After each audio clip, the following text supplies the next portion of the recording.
Hey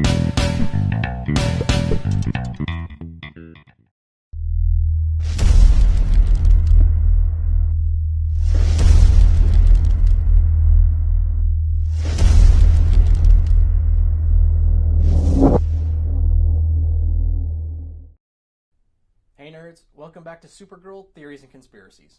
I'm your host Brian from Good Nerd Bad Nerd. This week was a great episode for Supergirl. It finished off a lot of the things it had to do, but also introduced a lot of really cool characters with shout-outs to the DC Comics. So first, let's talk about Superman. They did the thing everyone was waiting for, the cameo, but they also got to the point where it's like, we will not be getting that every week. We will not be getting that very often, if ever again.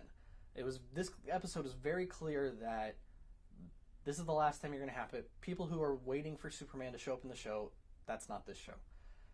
But then they also gave us that little, she is going to be IMing with Clark back and forth, so that was nice, because she is going to be able to pick his brain and just kind of open up to him in a way that she can't to anyone else. So that was great. I did think Jimmy dropped the Clark bomb a little too easily.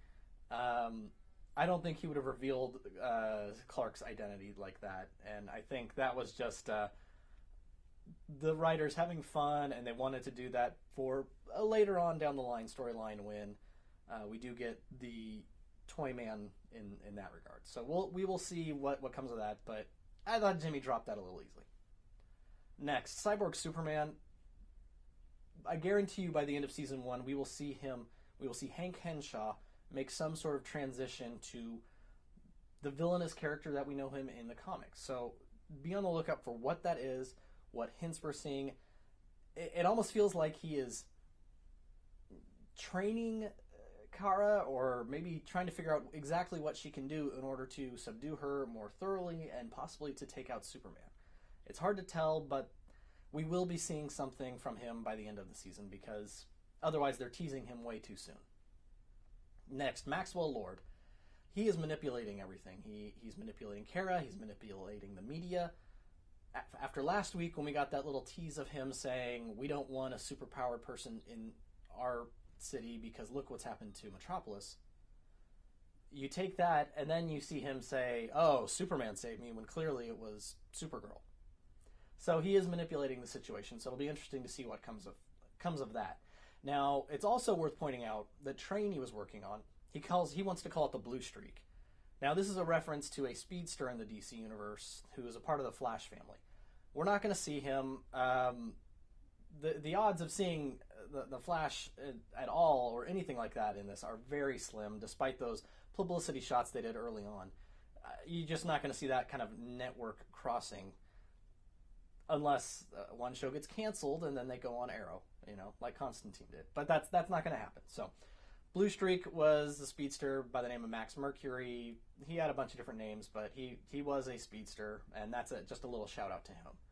Now, the two big things from this episode were Reactron, and then at the very end, Lucy Lane. So Reactron, he is not the nice guy they had painted him in the show. In the comics, he was actually a soldier in Vietnam, and he massacred an entire village. Now, at the time, he was fighting alongside a guy who would later become Tempest from the Doom Patrol. And when Tempest saw this, he got really upset, and this awakened Tempest's powers, and he kind of unleashed them on Kroll, Ben Kroll, or pre-Crisis he was Krollin, but he unleashed them on him and thought he had killed him. When in reality, this had turned him into the guy we came to know as Reactron.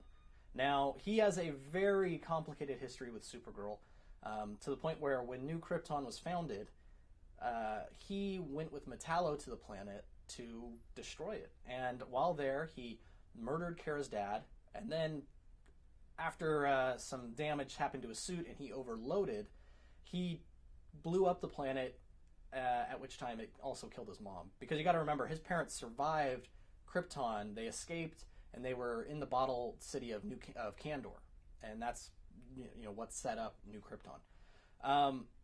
Now, the reason Metallo and Reactor were able to do this, Metallo has green kryptonite, and that's what powers him. But in the comics, Reactron, his suit is powered by gold kryptonite, which allows him to take away and remove a Kryptonian's powers for 15 seconds, which was enough for him to then kill them with the energy blast that he does shoot. So Reactron has a very complicated history with Supergirl, so it'll be very interesting to see if he comes back into play later on.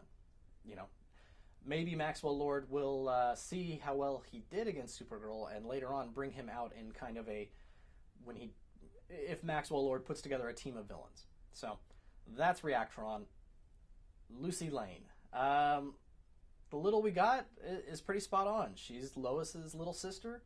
She had an on-again, off-again relationship with Jimmy Olsen. On-again, off-again for a very long time. In the Jimmy Olsen comics, he's basically trying to impress her the entire time.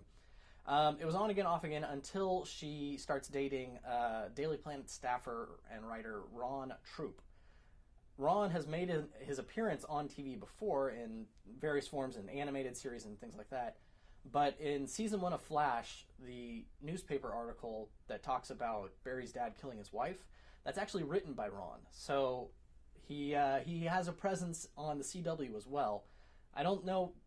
I doubt we'll see him on CBS's show, since they are really pushing that Jimmy Olsen, Lucy Lane thing. But the other part about Lucy that is important is later on, with the help from her dad, Sam Lane, who's a general, she dons a suit that gives her powers similar to a Kryptonian. And she goes out as under the guise of Superwoman.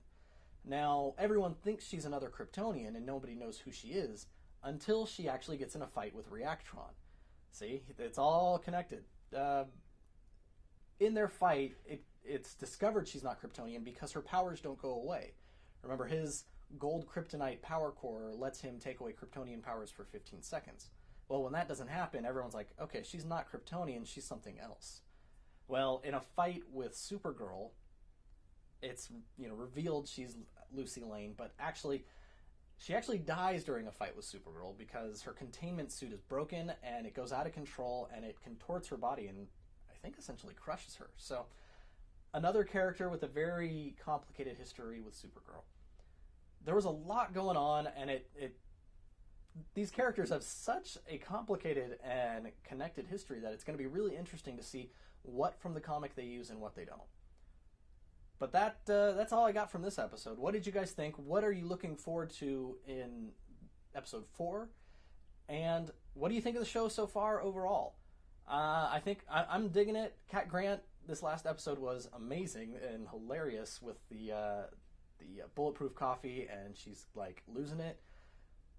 I think the show is going to make it. I think it's gotten through a lot of those like tropes that they have to do, the team building, the I can stand on my own things, and now they can really focus on the story. So I'm excited for what's coming up. Let me know in the comments, and don't forget to check out the blog at goodnerdbadnerd.com and my other theories and conspiracies for Flash and Agents of S.H.I.E.L.D. So until next week, this has been Brian from Good Nerd Bad Nerd, and this has been Supergirl Theories and Conspiracies.